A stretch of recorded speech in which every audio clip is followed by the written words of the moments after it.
오늘 저녁에 우리에게 주신 하나님 말씀은 신약성경 요한복음 1장 14절 한 절 말씀입니다. 신약 142페이지 저와 여러분이 요한복음 1장 14절 말씀, 유명한 말씀 다 함께 한 목소리로 함께 봉독합니다. 시작. 말씀이 육신이 되어 우리 가운데 거하심에 우리가 그 영광을 보니 아버지의 독생자의 영광이요 은혜와 진리가 충만하더라. 아멘. 오늘 저녁에도 이 본문의 말씀을 통해서 하나님께서 우리에게 은혜 베푸실 줄로 믿습니다. 지난주에 우리는 설교를 통해서 예수 그리스도의 성육신이 전 구약 성경의 주제다라고 말씀드린 바 있고요.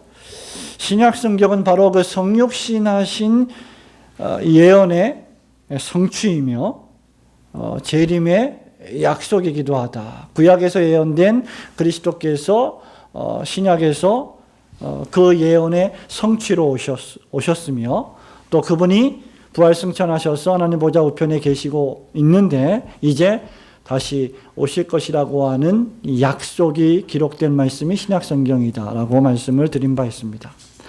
구약의 메시지, 구약의 전체 메시지, 구약 성경의 전체의 중심 메시지는 특별히 우리가 예언서라고 불리는 소예언서, 대예언서에 묘사된 메시지의 핵심이 과연 무엇일까요?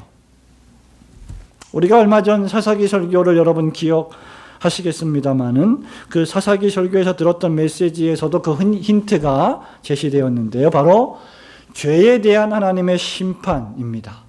죄에 대한 하나님의 진노와 심판이 구약의 큰 메시지 가운데 하나이지요. 그리고 또 하나의 중대한 메시지가 있다면 바로 그 죄에 대한 진노와 심판으로부터의 회복. 그것이 두 번째 큰 구약 성경의 메시지이고 그것을 가리켜서 우리는 하나님의 은혜이다라고 말합니다. 그 심판과 진노로부터의 회복을 바로 하나님은 그리스도의 성육신을 통해서 행하시는 것입니다. 그러니까 어떤 의미에서 보면 예수 그리스도께서 사람의 몸을 입고 이 땅에 오셨다고 하는 그 사실 자체 그리고 그 예언의 성취 자체가 우리에게 무엇이냐? 우리에게 은혜라는 겁니다. 우리를 저주와 진노로부터 회복시키시고 구원시키시는 은혜의 핵심이 어디에 있느냐? 하나님의 아들이신 예수 그리스도가 사람의 몸을 입고 이 세상에 오셨다는 역사적 사실에 있다는 것이죠. 그리고 오늘 그 유명한 요한복음 1장 14절에서 우리가 살펴볼 주제가 바로 성육신하신 예수 그리스도에 대한 본성입니다. 성육신하신 예수 그리스도가 어떤 본성을 가지고 계신가? 어떤 성질을 갖고 계신가? 그 말이에요. 이것을 신학적으로 우리는 뭐라고 부르냐면 그리스도의 양성교리라고 부릅니다. 영어로 하면 two natures in one person. 한 분 그리스도 안에 있는 두 본성의 교리다. 이렇게 부릅니다. 성도 여러분, 이렇게 정밀한 교리, 한 분 그리스도 안에 있는 두 본성의 교리, 이런 것들을 우리가 굳이 왜 알아야 합니까? 왜 정확하게, 정밀하게, 이성적으로, 논리적으로 생각해 보아야 합니까? 그 이유가 무엇입니까? 우리가 이러한 것에 대한 어떤 생각을 가지고 있느냐에 따라서 우리의 영혼과 육체의 영원한 운명이 결정되기 때문이죠.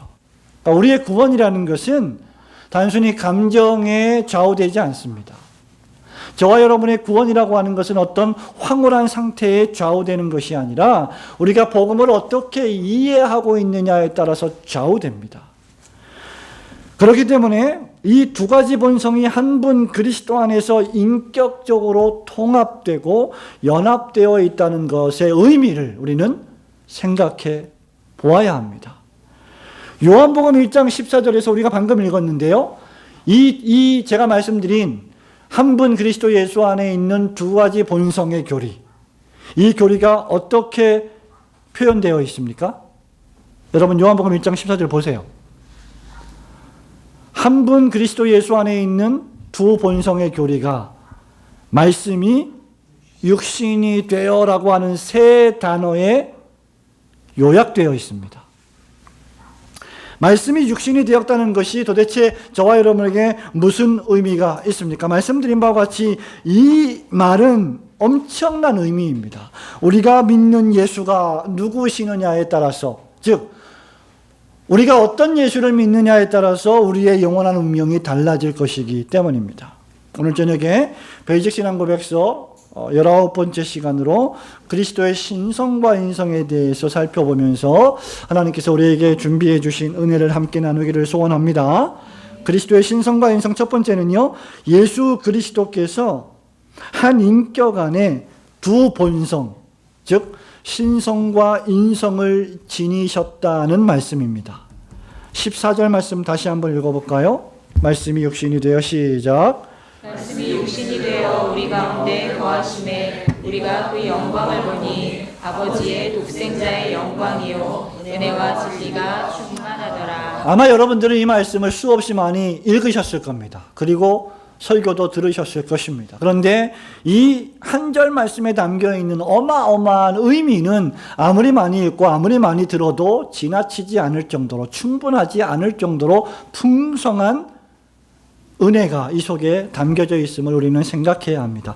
여러분 갖고 계신 유인물 베이직 신앙 고백서 19조 첫 번째 문장 1번 문장을 함께 읽겠습니다. 우리는 시작. 우리는 하나님의 아들의 인격이 잉태로 말미암아 인성과 서로 나눌 수 없이 연합되고 연관되어서 두 하나님의 아들이 있는 것도 아니고 두 인격이 있는 것도 아니고 한 인격 안에 연합된 두 본성이 있음을 믿습니다. 예, 뭐 굳이 다른 주석을 가지지 않더라도, 인용하지 않더라도 여러분이 이 문장을 읽으면 여기서 말하고 있는 것이 무엇인지를 쉽게 이해하실 수 있을 겁니다. 요한복음 1장 14절에 보면 말씀이 육신이 되어 라고 했습니다. 우리가 요한복음 강해를 주일 오후에 하고 있는데요, 말씀이라는 것은 창세 전에 이미 존재하신, 즉 좀 어려운 말로 선재하신 그리스도 예수에 대한 또 다른 호칭입니다. 로고스, 말씀. 이 말씀이란 하나님의 아들 독생자로서의 그리스도 예수이십니다. 성부와 성자와 성령 삼위일체 하나님 가운데 영원전부터 영원까지 성부 하나님의 아들로 존재하시는 그분의 이름이 독생자이신데 그분의 또 다른 별칭이 로고스, 즉 말씀이라는 것이죠. 이 말씀이 바로 그리스도의 신성을 웅변적으로 선포하는 단어입니다. 그러니까 여러분이 말씀이 육신이 되었다, 로고스가 육신이 되었다라고 할 때 이 말씀의 단어를 떠올리면 그리스도 예수는 하나님이시구나 라는 것을 생각하셔야 합니다. 요한복음 1장 1절이 어떻게 기록되어 있죠? 태초에 말씀이 계시니라. 그렇게 말하므로 이 말씀이 하늘과 땅이 생기기도 전에 먼저 존재하셨음을 우리에게 증언하고 있죠. 그 다음에 나아가서 이 말씀이 누구와 함께 계셨습니까? 하나님과 함께 계심으로 이 말씀이 곧 하나님이시니라고 이 말씀의 정체를 요한은 다시 선언하고 있습니다. 예수 그리스도가 하나님이시다. 예수 그리스도가 즉 신성, divine nature, 신적 본질, 신적 본성을 가졌다는 것에 대해서는 우리가 이미 2달 전에 베이직 신앙 고백서 10장에서 살펴보았기 때문에 더 반복할 필요가 없습니다. 복음서에서 그리스도께서 행하신 수많은 기적들, 이적들을 생각해 보십시오. 그 모든 것들이 다 선재하신 그리스도의 신성을 증거하고 있는 말씀들입니다. 그런데 바로 이 선재하신 하나님으로서의 그리스도, 이 말씀이 무엇이 되었다는 말입니까? 예? 육신이 되셨다는 말입니다. 여기 말씀이 육신이 되셨다라고 할 때 되셨다는 이 말은 어떤 하나의 성질이 다른 성질로 변화했다는 것이 아니죠. 원래 신이셨는데 그 신이 육신으로 변질되었다, 변화되었다, 바뀌었다, 이런 본질의 변화를 뜻하지 않습니다. 신적 속성은 육신이 되어 오셨어도 여전히 신적입니다. 동시에 육신의 속성도 역시 성육신 이후에도 여전히 신체적 속성을 가지고 있습니다. 사람이신 예수 그리스도가 여전히 하나님이셨음에도 불구하고 예수 그리스도는 여전히 신체적인 특징, 본성을 가지고 있다는 말입니다. 하나님이신 그리스도께서 신성을 버리고 포기하고 또는 놔두고 파괴하고 신체적인 물질적인 육체적인 존재로 바뀌었음을 뜻하는 단어가 아니라는 말입니다. 말씀이 육신이 되었다라고 할 때 되셨다 그 말이 이 말입니다. 이 말은 신성이 인성을 취하셨다. 취하셨다는 뜻인데요. 신성이 인성을 다른 말로 입으셨다라고 표현해도 될 것입니다. 그런데 그 방식이 어떤 방식이냐? 친밀하고도 완전한 방식이기 때문에 구분될 수 없고 분리될 수도 없다는 거예요. 신성과 인성이 완전히 연합되어 있는데 이 두 신성과 인성이 연합되어 있는 이 상태가 구분할 수 없고 분리시킬 수 없다는 말입니다. 이것을 가르쳐서 우리는 신성과 인성의 연합이라고 말합니다. 그러므로 우리는 한 분 그리스도 안에서 두 본성, 즉 무엇과 무엇이요? 신성과 인성이 있다고 말할 수 있는 것입니다.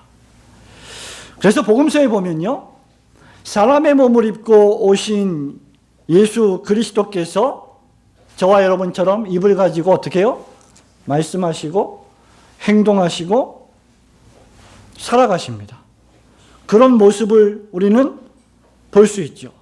그런 모습 속에서 우리는 인간적인 예수 그리스도의 본성의 모습을 추적할 수가 있습니다. 동시에 그러면서 신이신 예수 그리스도, 하나님이신 그리스도 예수의 특징적인 모습도 살펴볼 수가 있습니다. 예를 들면 우리 요한복음을 공부하고 있으니까 주일 오후에 요한복음에 보면 사마리아 여인을 만나시죠. 행로의 오랜 행로, 오랜 여행 동안에 그 결과 예수님이 피곤을 느끼셨습니다. 예수님이 하나님이신데 무슨 피곤을 느껴요? 사람이시라는 거죠. 예수님이 피곤하고 곤해서 주무실 때도 있으셨습니다. 언제 주무셨어요? 배를 타고 지나가다가 제자들이 풍랑을 만나는데 예수님은 배의 고물을 베개 삼아서 누워서 어떻게 하셨어요? 주무셨어요. 예수님 하나님이신데 무슨 졸려요? 피곤하셔요? 예수님 사람이십니다. 사마리아 여인에게 목이 말라서 물을 달라고도 하셨지요. 그죠?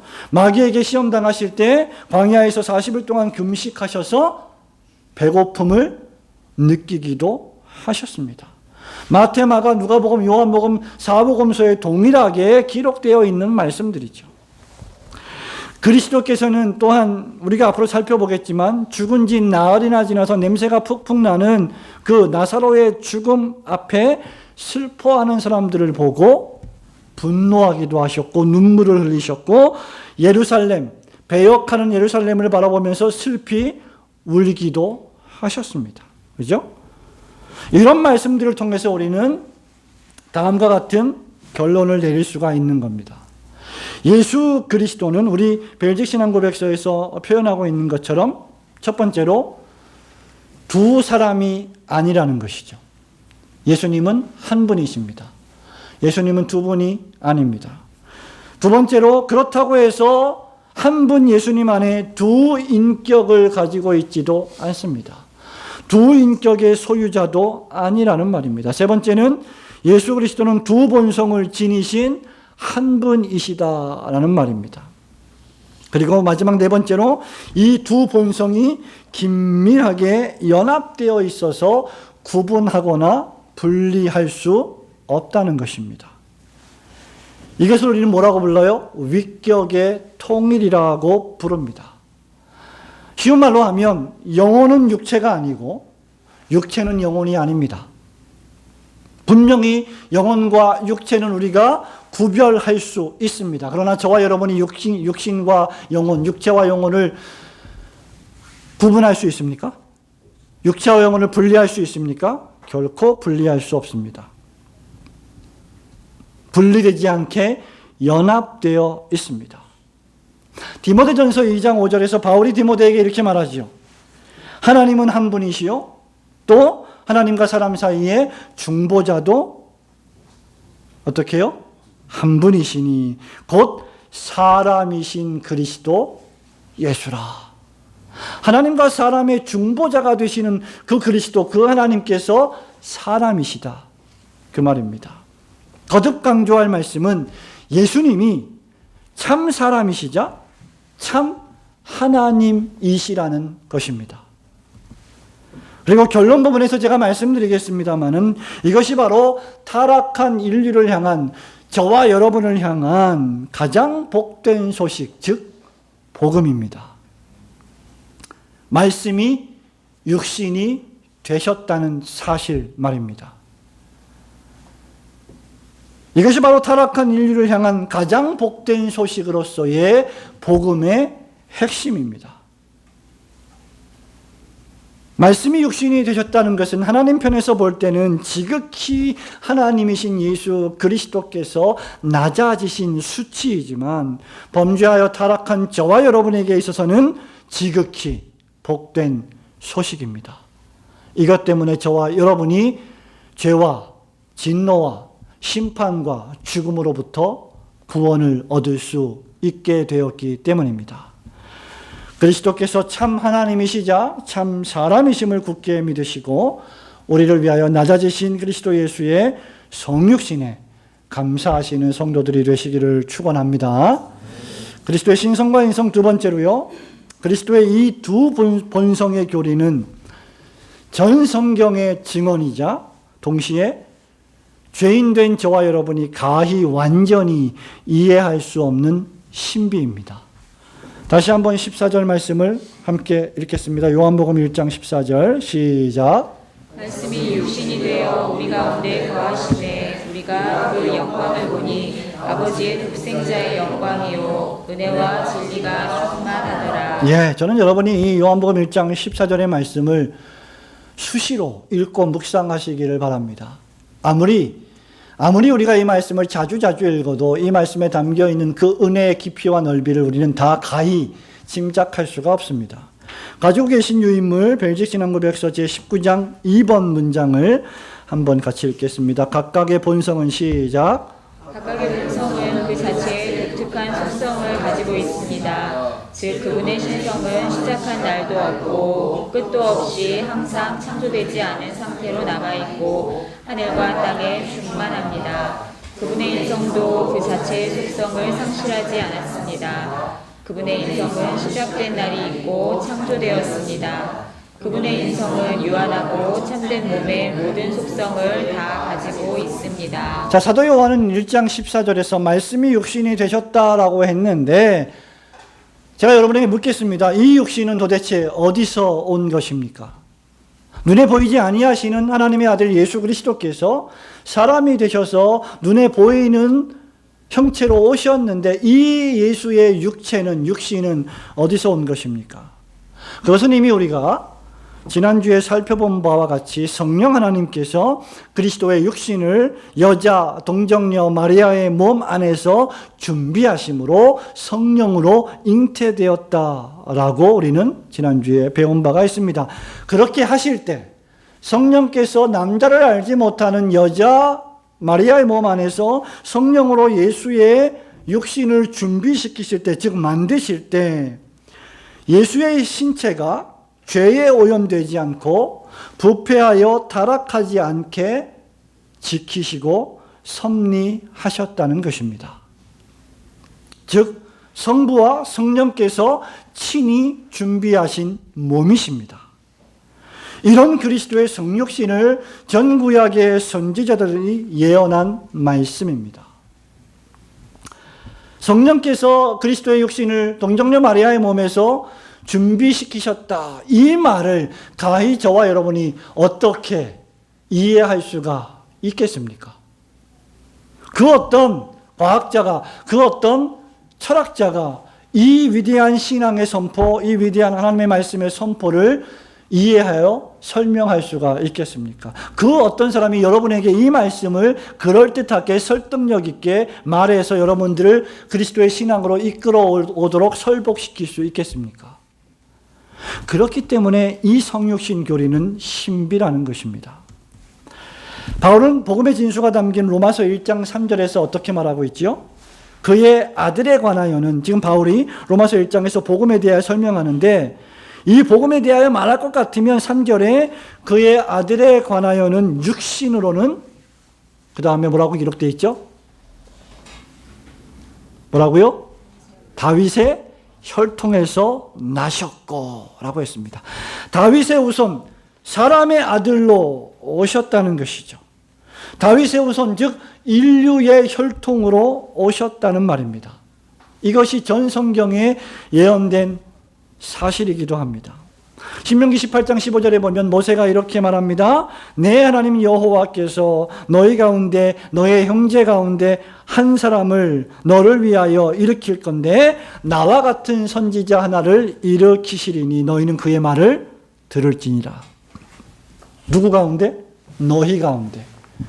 유대인 너희들 가운데 나와 같은 성정을 가진 선지자 한 분이 일어날 것이다. 너희는 그 말을 들어야 한다라고 예언한 바 있습니다. 이스라엘의 형제 가운데서 모세와 같은 선지자가 태어난다는 말이죠. 선지자 미가 역시 미가서 5장 2절에서 이렇게 말합니다.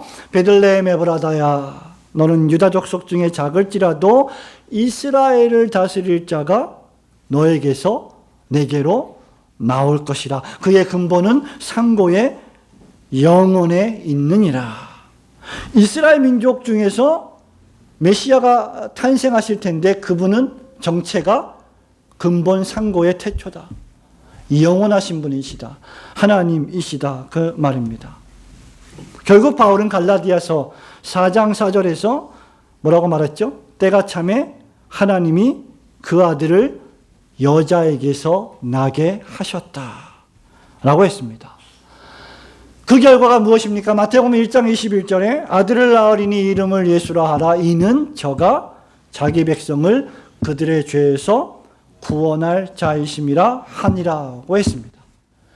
그래서 예수님의 성육신의 뜻이 무엇입니까? 임마누엘, 하나님이 우리와 함께 하시다. 어떻게 말입니까? 사람의 몸을 입고 우리 가운데 거하심으로, 요한복음 1장 14절로 말미암아 우리와 함께 계시는 하나님이 되시는 것이죠.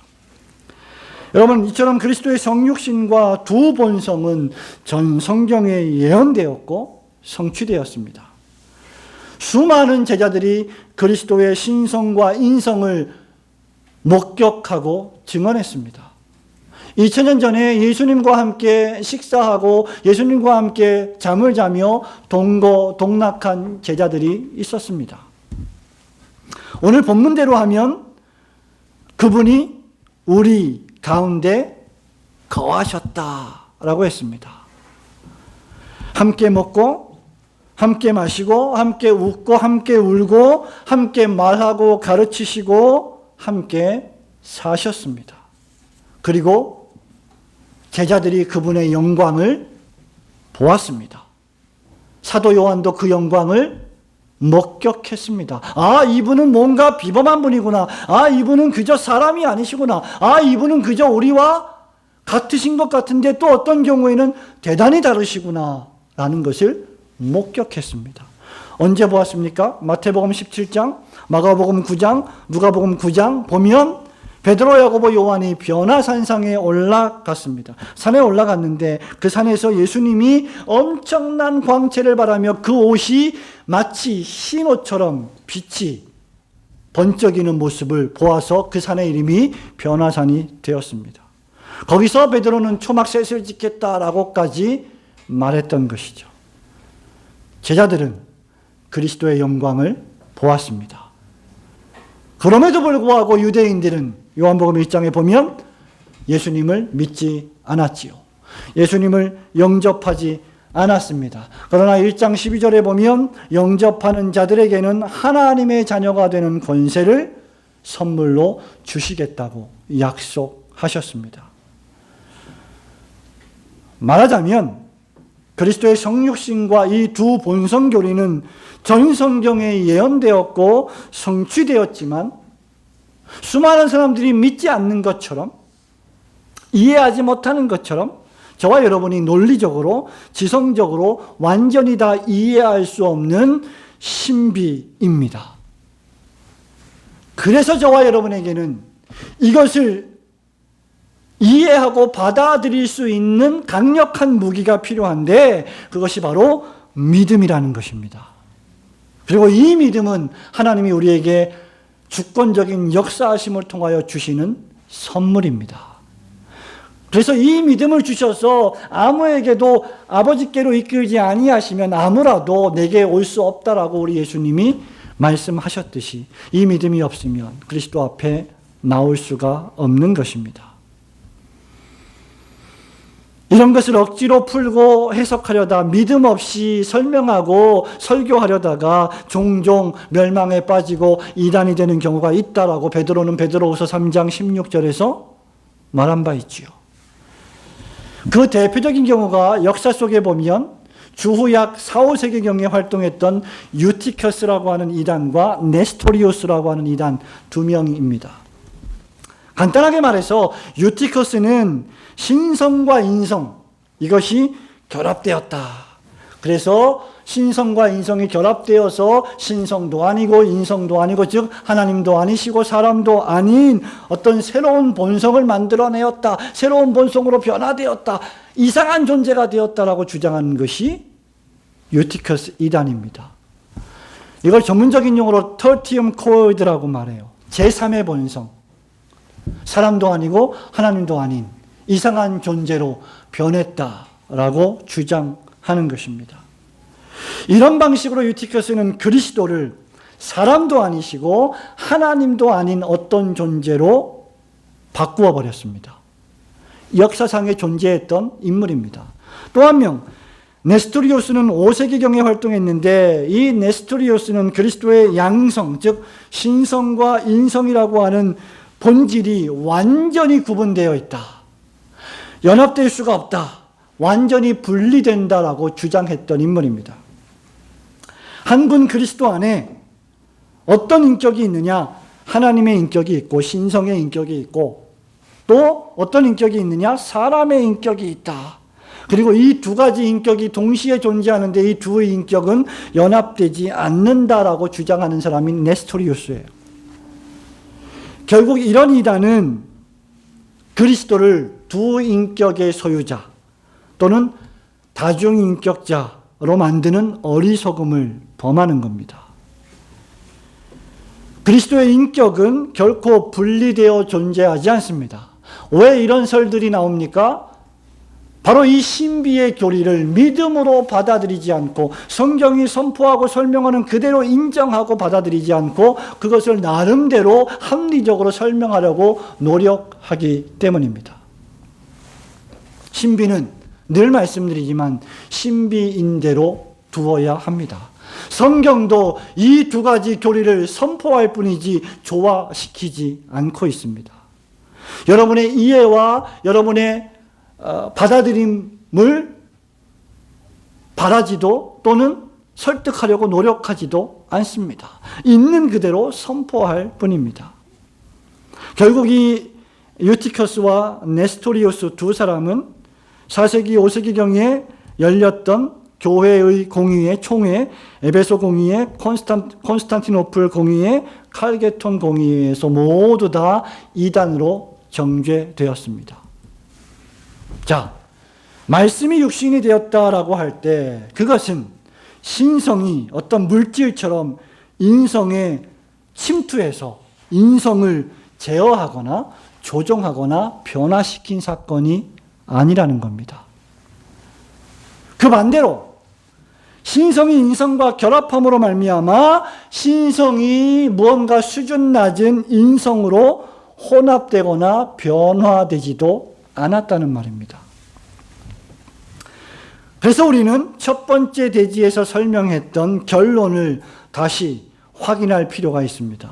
예수 그리스도는 첫째로 두 사람이 아닙니다. 예수 그리스도는 둘째로 두 인격의 소유자도 아니십니다. 세 번째로 예수 그리스도는 두 본성을 지니신 한 분이십니다. 마지막 네 번째로 이 두 본성이 긴밀하게 친밀하게 연합되어 있어 구분하거나 분리할 수 없습니다. 왜 우리가 이런 것들을 이렇게 정밀하게 살펴보아야 하느냐? 이것이 바로 저와 여러분의 구원에 전적으로 필요한 일이었기 때문입니다. 그리스도의 양성교리에 대한 신자의 자세는 어떠해야 할까요? 성경이 선포하고 선언하면서 설명하는 그대로 받아들이려는 자세입니다. 그러므로 성경이 이 둘을 있는 그대로 선포하고 있다고 하면, 즉 예수님은 하나님이시자 동시에 참 사람이시라고 선포하고 있다면 저와 여러분도 역시 예수님이 참 하나님이시요 동시에 참 사람이심을 믿어야만 할 것입니다. 뿐만 아니라 이 두 본성이 한 분 안에서 완벽하게 연합되어 있다는 신비적 진리를 믿음으로 받아들여야 합니다. 그리스도의 신성과 인성이 전 성경에 예언되어 있고 성취되었으며 지금도 하나님 보좌 우편에서 부활하신 참 하나님이시자 참 사람이신 그리스도 예수께서 저와 여러분을 위하여 늘 기도하고 계심을 믿고 감사와 찬양과 영광을 돌리시기를 축원합니다. 그리스도의 신성과 인성 마지막 세 번째는요, 그리스도의 이 두 본성은 타락한 죄인을 구원하시려는 하나님의 섭리이십니다. 다시 한번 14절 말씀을 함께 읽겠습니다. 시작. 말씀이 육신이 되어 우리 가운데 거하심에 우리가 그 영광을 보니 아버지의 독생자의 영광이요 은혜와 진리가 충만하더라. 아멘. 자, 가지고 계신 벨직 신앙고백서 유인물 19장 3번을 함께 읽겠습니다. 비록 그분이 시작. 비록 그분이 부활로 말미암아 당신의 인성에 영속성을 부여하셨을지라도 그분은 인성의 실체를 바꾸지 않으셨습니다. 왜냐하면 우리 구원과 부활이 그분의 몸의 실체에 달려있기 때문입니다. 그러나 이 두 본성은 한 인격 안에 밀접하게 연합되어 있으므로 그분의 죽으심으로 말미암아 분리되지 않았습니다. 그러므로 그분이 죽으실 때 당신의 아버지의 손에 부탁하신 것은 그분의 몸으로부터 분리된 참된 인간의 영입니다. 그리스도는 부활하신 후에도 여전히 인성을 소유하고 계셨습니다. 물론 부활된 몸으로서의 인성, 즉 부활체로서의 인성이며 영속적인, 즉 영원한 인성이십니다. 성부와 성자와 성령께서 구속 협약을 맺으실 때, 즉 태초부터 예수 그리스도는 하나님의 아들로 존재하셨습니다. 그리고 역사적으로 사람의 몸을 입고 이 땅에 때가 참에 오셨고 부활하심으로 말미암아 그 인성이 여전히 하나님의 아들 된 인성으로 남아 있을 것입니다. 부활하신 이후에도 그 인성의 실체를 바꾸지 않으셨다라고 말씀하고 있습니다. 그리스도의 죽음으로 말미암아 그분의 신성과 인성이 변화된 것은 하나도 없습니다. 지금 하늘에 계신 예수 그리스도께서 하나님 보좌 우편에서 우리를 위하여 기도하실 때 인성을 가지고 휴먼 네이처, 인간의 본성을 가지고 우리를 위하여 기도하시는 것입니다. 신성과 인성을 동시에 소유하신 분으로서 기도하시고 있다는 것입니다. 그분은 여전히 하나님이시고 그분은 여전히 지금도 사람이십니다. 별로 안 놀라십니다. 이것이 우리에게 얼마나 엄청난 또 놀라운 진리가 되는지를 우리는 이제 마지막으로 생각해 볼 필요가 있습니다. 오늘 본문에 요한이 그리스도가 아버지의 독생자의 영광이라고 말하고 있습니다.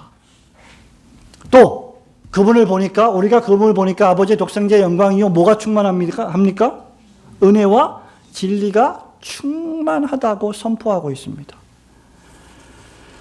그리스도에게는 가히 인간된 저와 여러분의 능력으로는 파악할 수 없는 영광의 소유자이십니다.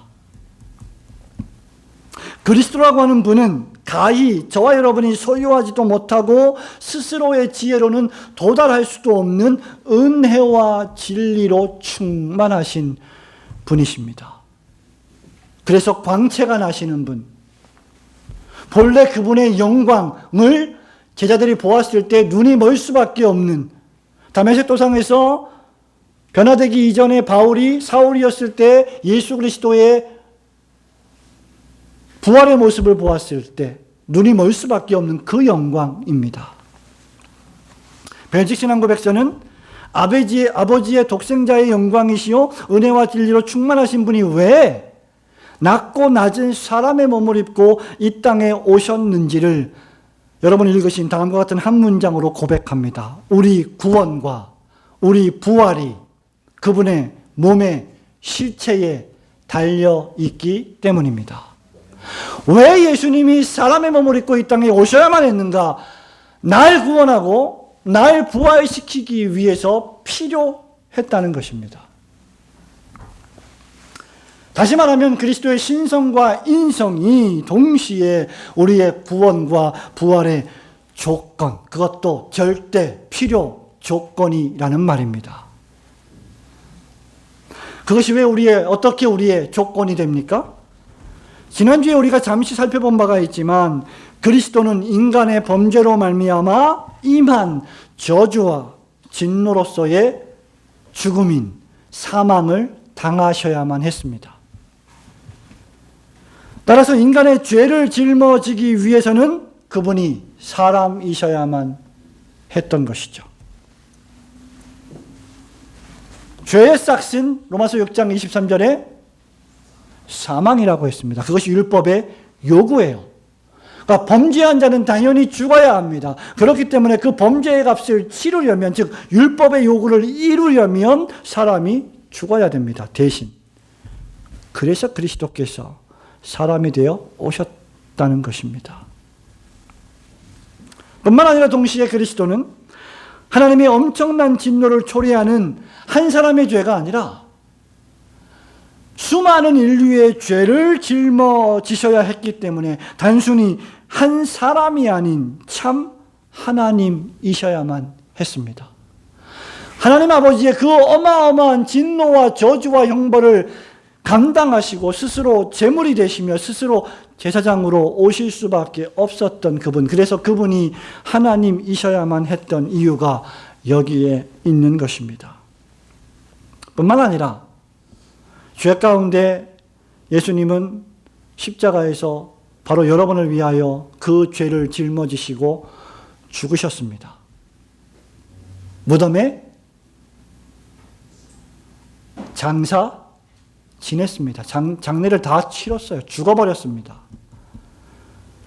거기서 끝났다면 저와 여러분은 결코 다시 사는 부활의 첫 열매로서의 그리스도를 보지 못했을 것이고 우리 역시 이 땅에서 70년, 80년, 100년 살다가 죽음으로 영원히 끝났을 것입니다. 영원한 지옥불못에서 우리는 고통을 당했을 것입니다. 그러나 그분은 죽음을 정복하시고 다시 살아나셨습니다.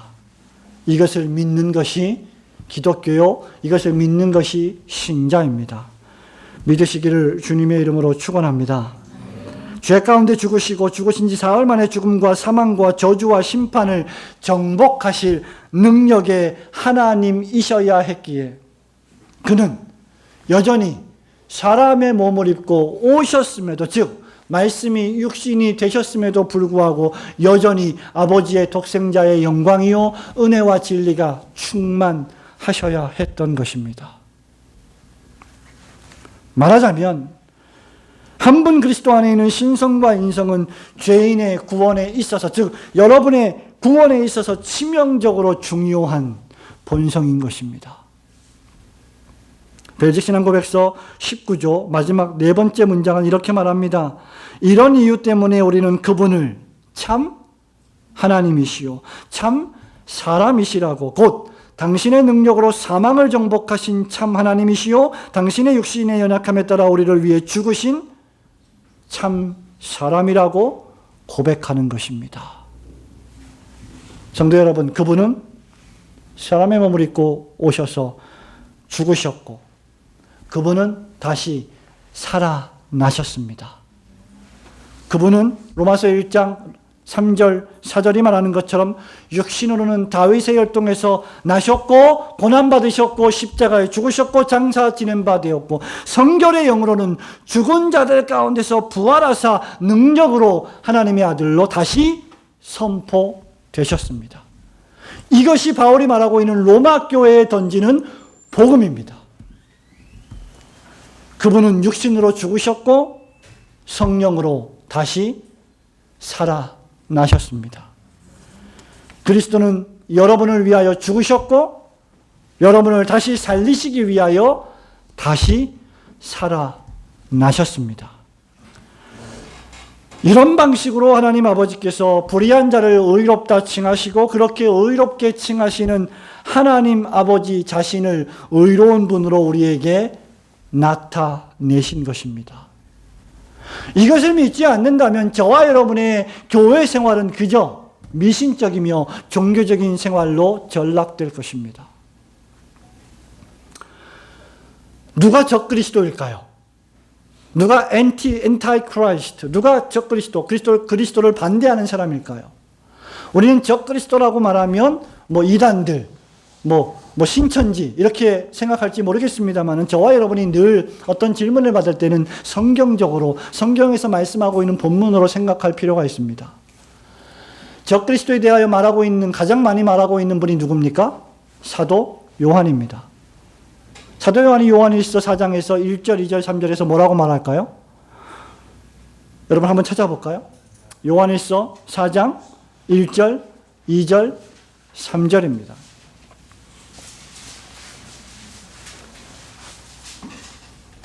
여러분 같이 읽어보겠습니다. 사랑하는 자들아, 시작. 사랑하는 자들아, 영을 다 믿지 말고 오직 영들이 하나님께 속하였으나 시험하라. 나는 거짓 선지자가 세상에 나왔음이니라. 하나님의 영은 이것으로 알지니 곧 예수 그리스도께서 육체로 오신 것을 시인하는 영마다 하나님께 속한 것이요 예수를 시인하지 아니하는 영마다 하나님께 속한 것이 아니니 이것이 곧 적그리스도의 영이니라. 예.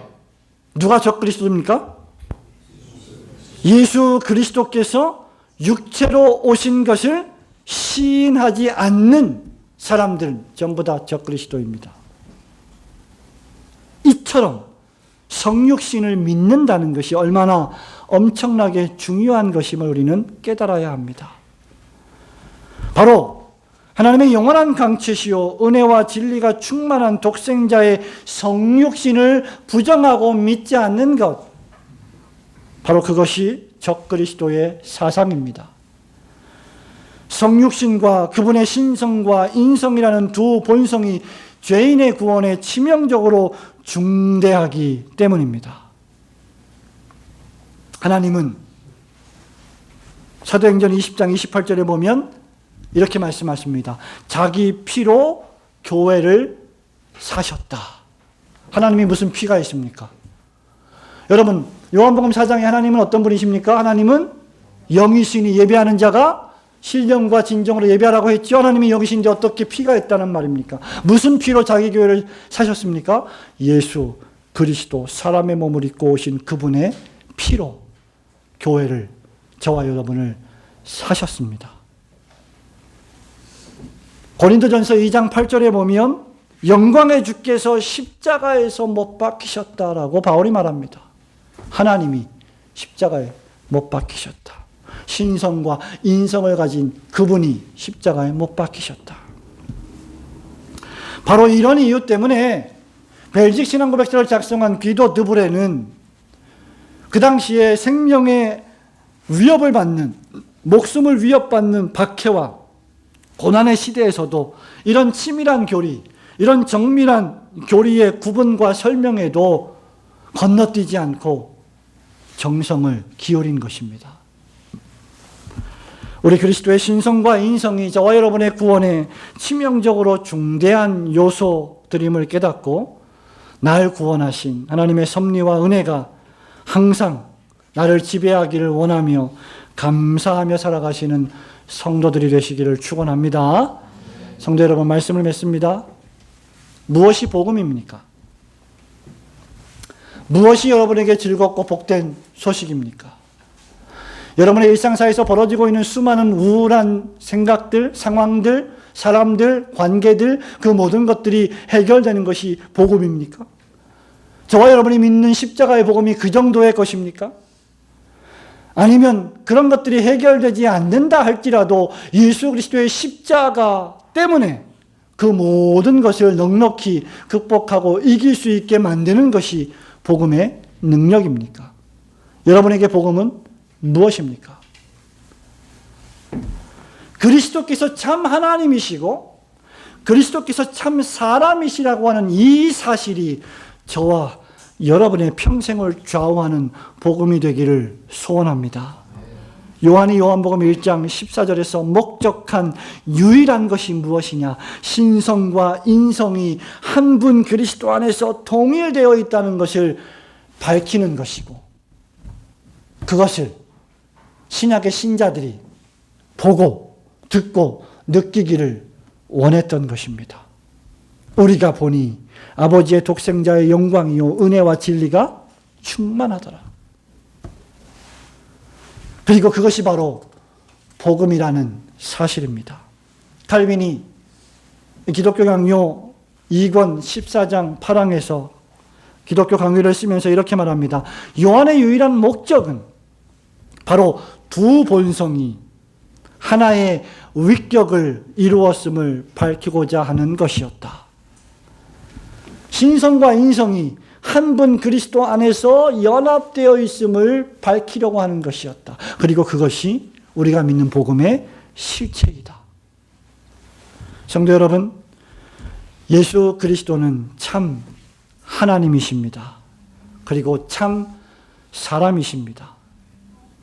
그분은 영원토록 참 하나님이시며 참 사람이시기 때문에 임마누엘, 곧 우리와 함께 하실 수 있으신 것입니다. 우리의 아픔도, 우리의 슬픔도, 우리의 고난의 감정도, 우리의 우울한 마음들도 체휼하실 수 있는, 동정하시고 겪으실 수 있는 분이십니다. 그리스도는 바로 저와 여러분의 죄를 사하시고 의롭다 하시기 위해 이 세상에 오신 분이십니다. 그리스도 예수는 바로 이 목적 때문에 우리의 연약함을 체휼하시고 친히 그것을 경험하시고 십자가에 죽으시기까지 순종하셨습니다. 예수님의 은혜, 그분의 진리, 그분의 영광 안에서 여러분이 진정으로 안식하며 기뻐하며 즐거워하시는 성도들이 되시기를 주님의 이름으로 축원합니다. 아멘.